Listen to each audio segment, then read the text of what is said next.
WW voltando do intervalo, vamos dar primeiro nosso boa noite agora aos dois novos participantes da roda, começando evidentemente por Thaís Herédia. Boa noite, Thaís. Temos conosco o remoto economista Aud Cunha. Aud, muito obrigado pela disposição de participar da nossa roda. Vamos lá então aos fatos de hoje. Lula disse a líderes da Câmara que não fará contingenciamento nos gastos previstos no orçamento no ano que vem. Quer manter a capacidade, disse o Lula, de investimento intacta nas declarações dele. É um ano de eleições municipais o ano que vem. Reportagem de Pedro Teixeira. A preocupação do governo com a mudança da meta fiscal e um eventual bloqueio orçamentário reside principalmente em garantir a realização de obras de infraestrutura e investimentos na área social no ano que vem, quando ocorrem eleições municipais. Nesta terça-feira, Lula se reuniu com o chamado Conselho de Coalizão, órgão que reúne as lideranças dos partidos que integram a base de apoio do governo no Congresso Nacional. Mais tarde, recebeu o presidente da Câmara, Arthur Lira, ao lado do ministro da Fazenda, Fernando Haddad. Lula cobra um esforço concentrado em pautas com potencial para aumentar a arrecadação federal. Na lista estão o imposto sobre rendimentos no exterior, a alteração das regras de tributação sobre incentivos fiscais e a regulamentação das apostas esportivas. Por conta do receio de um corte orçamentário, integrantes do governo passaram a discutir a revisão da meta de déficit zero, que vinha sendo defendida pelo ministro Fernando Haddad. O novo índice em debate estaria entre 0,25% e 0,5% do PIB. A mudança evitaria a necessidade de um bloqueio de cerca de 50 bilhões de reais no ano que vem.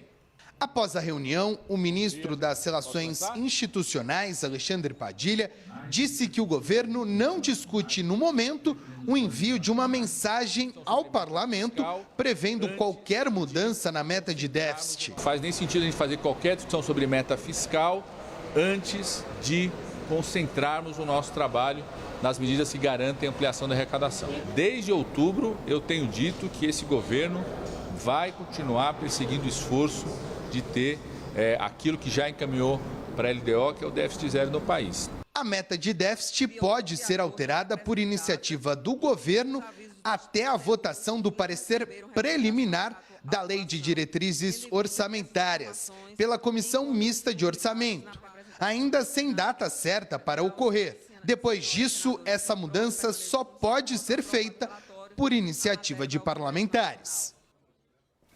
Aud, começando por você, não sei se você fez a mesma leitura que eu acabei de fazer da declaração que nós ouvimos agora do ministro Padilha. Me parece que ele está dizendo o seguinte, que ele só vai falar de mudança ou não de metas depois, primeiro, de ele saber se ele consegue chegar aos níveis de arrecadação que ele precisa. 2, se a política vai garantir esses níveis de arrecadação que ele precisa. São dois grandes pontos de interrogação. Ele terá essa resposta? Boa noite, William, quem nos assiste na CNN. Eu acho que é difícil de ter essa resposta hoje, mas mais do que isso, nós temos um problema concreto do ponto de vista de equilíbrio orçamentário para o próximo ano. O mercado já previa isso, né? Mesmo o governo prometendo um equilíbrio orçamentário ou déficit zero, o mercado já estimava alguma coisa próximo de 0,7, 0,8 de déficit para o próximo ano. À medida que o próprio presidente da República diz que a meta de déficit zero não é uma meta alcançável, ou que não é a prioridade, há toda uma reestimativa de aumento de gastos. Então, o governo concentra todo um esforço para aumentar receitas, inclusive conseguiu a aprovação, num primeiro momento, de receitas extraordinárias, né, de receitas em relação a offshores, aos fundos exclusivos, mas, em seguida, diz que não vai cumprir com o resultado orçamentário.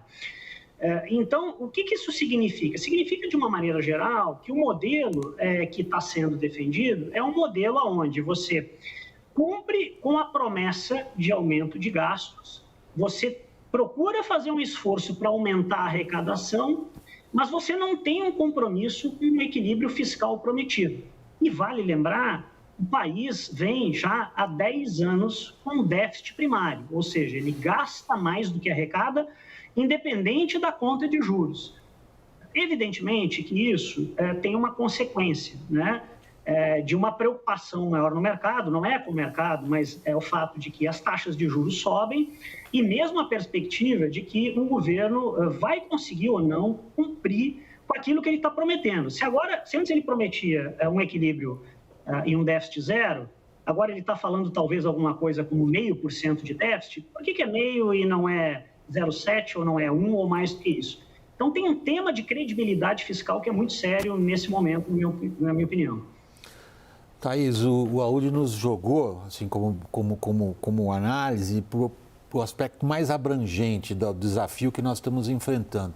Eu vou voltar um pouquinho para essa reunião de hoje do Lula, com quase 50 participantes, né, dos congressistas, nos quais ele colocou como ênfase muito grande em cima do Congresso, a, digamos, entre aspas, a palavra é minha, obrigação de trazer ao governo todos os instrumentos de aumento da arrecadação que o governo precisa. O mundo político entendeu isso, porque depois, como disse o Audi, que o próprio Lula desautoriza as metas fiscais, por que o Congresso vai se importar com isso? Eu acho que o Congresso vai ter que escolher, não entre o que dar de arrecadação ao governo, mas se vai deixar o Lula fazer o que ele quiser, que é gastar sem limite. Essa é a decisão que o Congresso vai ter que tomar, porque ele vai decidir aprovar uma medida provisória da subvenção do ICMS que vai prejudicar empresas, que vai gerar aumento de custos para empresas, se vai ser pela subvenção do ICMS, se vai ser por um aumento de um outro imposto. Isso já virou detalhe dentro da seara política e do fundamento da decisão que precisa ser tomada, né? Nós já passamos por isso outras vezes. Eu me lembrei hoje da decisão que o Congresso teve que tomar, se deixava Paulo Guedes trocar a inflação de junho pela inflação de dezembro para aumentar a quantidade de recurso disponível no ano seguinte para arrecadação, porque se deixasse a inflação de junho era 6% e a de dezembro era 11%. Então, e a discussão naquela época era, mas o Congresso vai dar esse dinheiro todo para o Bolsonaro? E a discussão agora é essa, o Congresso vai dar esse poder todo, um poder que ele está tentando tirar do governo de executar o orçamento, ele vai dar ao Lula o poder de ter um orçamento livre de pressão? A pergunta é para você. Bom, desde que garantido o que o Congresso quer e deseja, que é que não se mexa nas emendas eleitorais e não se mexa e amplie eventualmente o fundo eleitoral, sim, o Congresso pode dar. É o que o Lula prometeu a ele. Não diria esse poder total ilimitado, não acho que seria por aí. Mas cada um quer um naco, né? Mas eu insisto, na minha percepção, o que o Lula quer, toda essa movimentação do déficit que o Palácio do Planalto vem fazendo, o Lula vem desautorizando o Haddad, ela tem duas motivações, dois pilares.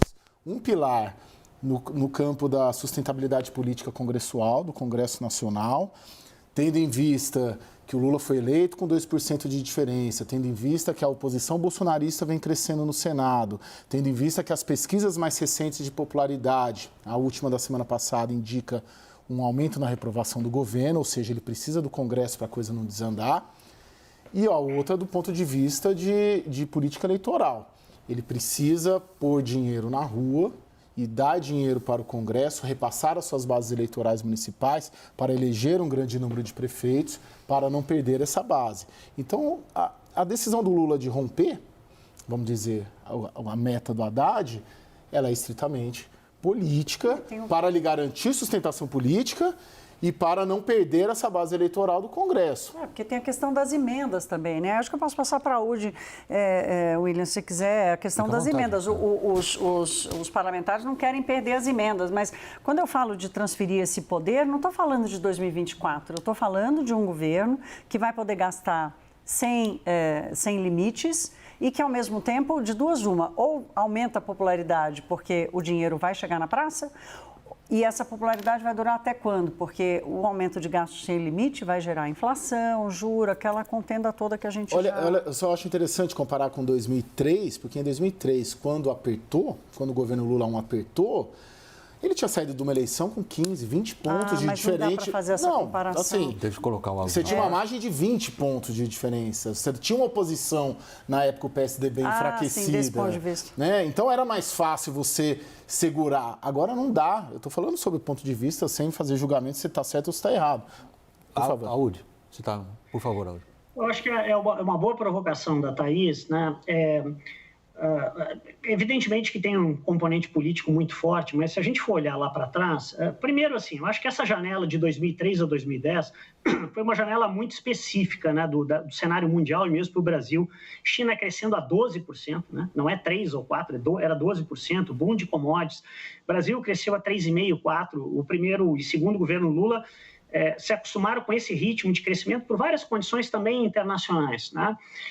Depois a gente tem um período, e aí no governo Dilma, numa segunda sequência de governos do PT, onde o crescimento desacelera, e aí a opção foi por acelerar gastos públicos.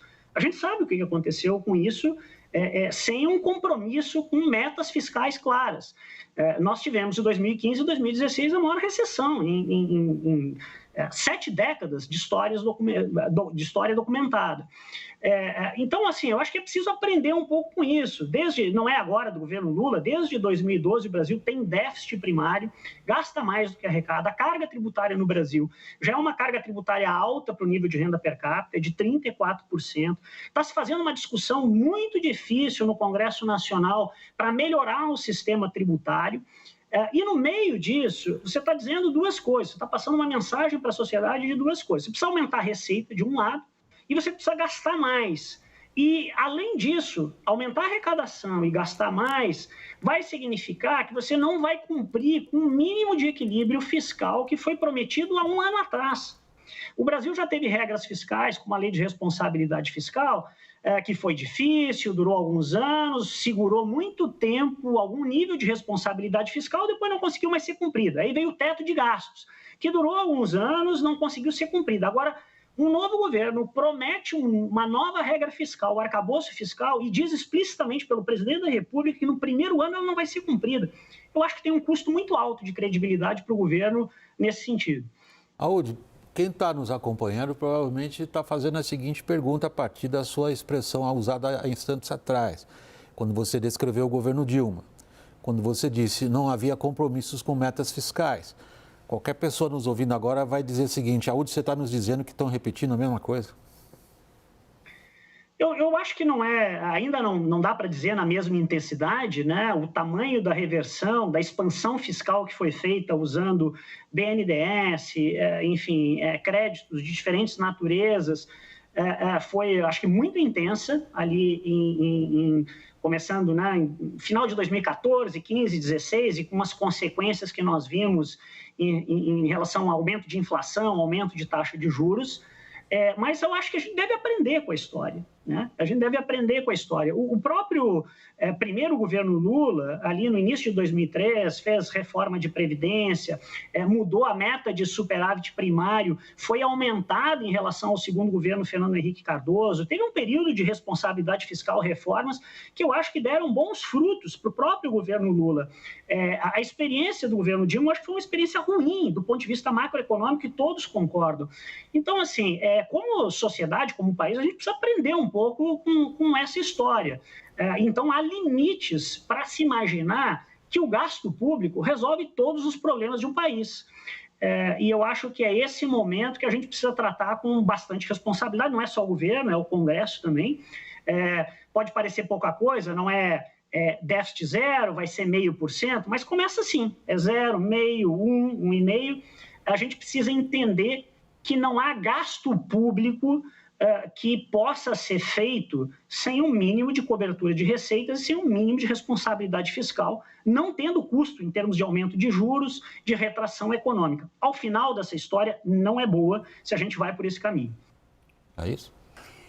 Eu me lembrei de uma conversa que eu tive com o deputado Pedro Paulo, que é vice-líder do governo, participou das reuniões hoje mais cedo no Palácio do Planalto, que ele saiu de lá com a impressão de que, primeiro, se está fazendo esse barulho todo, é óbvio que o governo vai aumentar a meta, e não vai aumentar para 0,25, que é 25 bilhões de reais. Vai aumentar para ter uma folga de não precisar fazer nenhum contingenciamento no ano que vem. Então, na conta dele, é no mínimo 0,75 até 1%.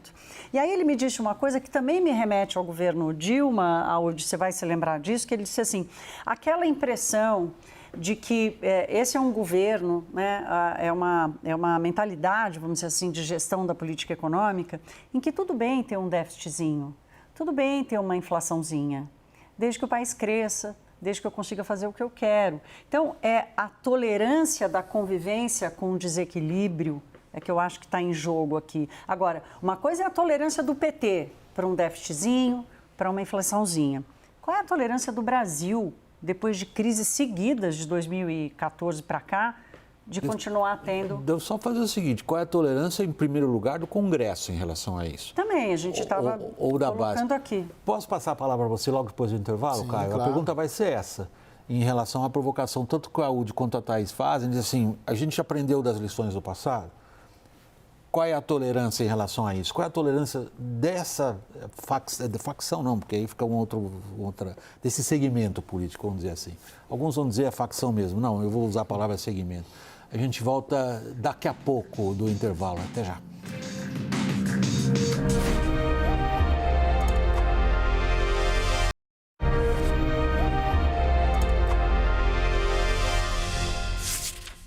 Voltando no intervalo. Breve resumo, Caio, também para ajudar quem está nos acompanhando após o break aí. No primeiro segmento de análise nossa da situação econômica brasileira, tanto a UD quanto a Thaís ressaltaram um aspecto abrangente. Aparentemente, quando a gente olha a maneira como o Lula está tratando a questão fiscal, há uma sugestão ali, mais que uma sugestão, né? Há uma, digamos, quase que uma constatação no ar, que a disciplina fiscal não é uma prioridade 0000, portanto, remete a experiências recentes muito mal sucedidas. E aí veio a pergunta da Thaís, quanto que nós estamos dispostos a tolerar como sociedade? E eu encurtei ela um pouquinho para o Congresso. Quanto que o Congresso está disposto a tolerar?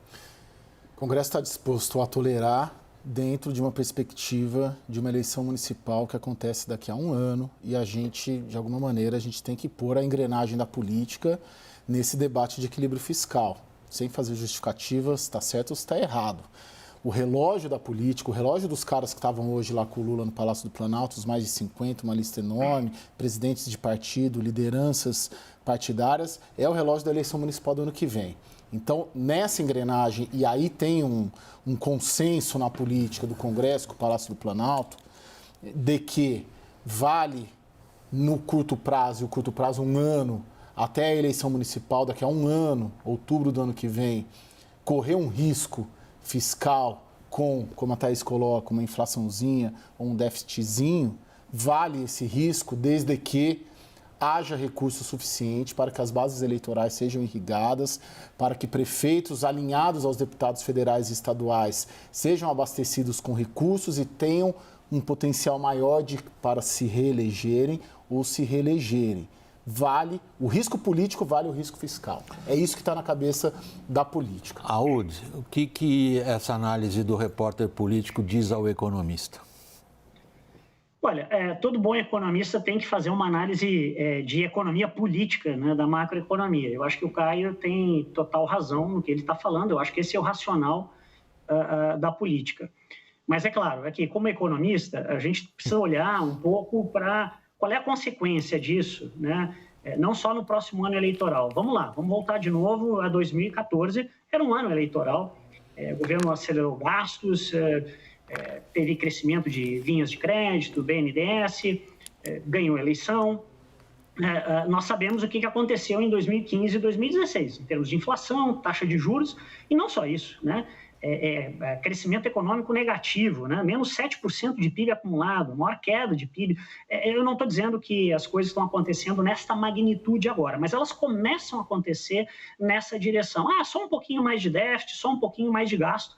É um fato, eu não estou dizendo que isso é do governo Lula. Aqui no Brasil a gente tem essa cultura que não é só do Executivo, é do Congresso também, de imaginar que sempre mais gasto público vai resolver todos os anseios da população. A gente tem muito pouco apreço à qualidade de eficiência do gasto público, né? A própria ministra Tebet criou lá uma estrutura de secretaria para avaliação de gasto público. A gente está fazendo uma discussão, no meio de uma discussão de reforma tributária, falando sobre eficiência, né, de arrecadação, de modelo de simplificação tributária, mas no final das contas o que tem prevalecido é que se resolve sempre o tema político com um aumento de gasto público. Isso tem um limite no Brasil, né? Nós chegamos, na minha opinião, num limite. Então, tem essa equação política para o próximo ano, acho que ela faz todo sentido, como o Caio falou, ela tem essa racionalidade política, mas o custo não é pequeno. O custo nós podemos ver não só em aumento de taxa de juros, parece que é uma coisa do sistema financeiro isoladamente, mas não é. Isso tem repercussão sobre o ponto de vista de inflação, sobre atividade econômica, sobre decisões de investimento empresarial e sobre crescimento econômico, geração de emprego lá na frente. Thaís, tá aí a boa sugestão do AUD. Nós temos o Banco Central decidindo o juro. Amanhã, o Banco Central decide os juros. Até a última reunião, 40 dias atrás, o problema fiscal deixou de ser tratado com alto risco, passou a ser tratado como uma questão que estava sendo endereçada da forma correta. A única ressalva que o Banco Central fez ali foi dizer, olha, é importante cumprir a meta, porque cumprir a meta significa acolher, acomodar, aderir, aceitar e acatar o arcabouço fiscal que vocês aprovaram, né? Então, não cumprir a meta significa rasgar o arcabouço fiscal. A única ressalva feita do Copom da 40 dias foi essa. Há uma grande dúvida sobre como o Copom vai tratar essa crise dos últimos 4 dias. Pois é. Porque... Já haveria impacto? Deixo no ar para vocês. Não tem, ainda não há. Há algum impacto se você pensar na taxa de juros que subiu sexta, subiu ontem, mas hoje já voltou Não, eu estou falando na apreciação que o Comitê de Política Monetária... a única coisa que ele tem para tratar é sobre as expectativas. O Banco Central trata da questão fiscal de duas formas. Primeiro, se ele mexe na chamada demanda agregada, ou seja, se ele vai aumentar a transferência de renda, isso vai aumentar a demanda a despeito da oferta. E o outro canal é o canal das expectativas. Como que as expectativas pioram? Hoje, por exemplo, a expectativa para a inflação dos próximos anos está fora da meta, muito em função, os economistas dizem isso, a UD pode corroborar isso, em função do desequilíbrio fiscal. Então, quanto que um desequilíbrio fiscal a mais, esse déficitzinho a mais, vai gerar numa piora de expectativa. Mas não deu tempo para colher. O que o Banco Central pode fazer é dizer, olha, a gente vai ter que voltar a olhar se as expectativas voltarem a piorar. Só passar a palavra a você e depois, por último, ao AUD, Caio. Quando a gente considera a postura dos congressistas frente ao que foi hoje a reunião, essa ênfase no arrecadatório, como você mesmo descreveu, uma certa leniência em relação a possível escapa aqui, escapa ali, um pouquinho mais de déficit aqui, um pouquinho mais de inflação ali. Isso você caracteriza como uma postura absolutamente generalizada? Sim. Hoje é difícil você encontrar no Congresso, vamos dizer, uma bancada fiscalista, né? Não que isso tenha existido em algum momento. Eu sempre tenho essa reflexão e acho que o Congresso funciona muito de maneira pendular, né? É um Congresso que tende a gastar, mas ele funciona muito pelo relógio eleitoral, né? Ano que vem tem eleição, então ele já começa a observar isso. Mas é o mesmo Congresso que aprovou no passado regra de ouro, aprovou lei de responsabilidade fiscal, ele aprova marcos fiscais, né? A regra do teto de gastos. Então, funciona de maneira muito pendular. Onde eu acho que está havendo uma contaminação muito encabeçada pelo Palácio do Planalto, de novo, é pela situação política do próprio governo. Margem eleitoral de vitória reduzida, uma oposição que começa a ressurgir, então ele começa a se ligar nisso e tem a solução para isso, pôr mais dinheiro para a política. AUD, por último, a gente considerando as próximas decisões de juros, você já espera algum impacto em função do debate atual? Eu acho que ainda não, a Thaís pontuou bem, né? Nós tivemos uma deterioração no primeiro anúncio, a primeira fala do presidente Lula, depois seguido da comunicação do ministro Haddad ontem, mas o mercado já voltou um pouco hoje. O Banco Central americano é uma decisão que não está totalmente descolada, né? Manteve uma sinalização de manutenção de juros, ainda que eu acho que o Banco Central americano talvez na próxima reunião vá fazer algum aumento. Então tem alguma janela, eu acho que o mercado vai esperar aí nesse próximo mês ver o que o governo vai sinalizar, o que ele vai conseguir de aumento de arrecadação e qual é que vai ser o tamanho dessa folga adicional para gastar no próximo ano. Então, acho que do ponto de vista do Banco Central, talvez ele continue tendo espaço, ainda tem um prêmio de diferença de taxa de juros lá fora e aqui considerável, a inflação ainda está bem comportada. Então, acho que para a próxima decisão agora do Banco Central tem um espaço para redução de taxa de juros, mas este movimento do governo, mais Congresso sinalizando que não haverá esse compromisso com déficit zero, que terá uma permissividade maior com gasto, bota uma pressão adicional para uma redução maior de taxa de juros no futuro por parte do Banco Central.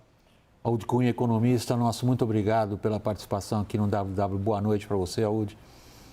Boa noite. Boa noite, Thaís. Obrigado. Igualmente, Caio. Muito obrigado. Boa noite. Essa edição do WW fica por aqui. Boa noite.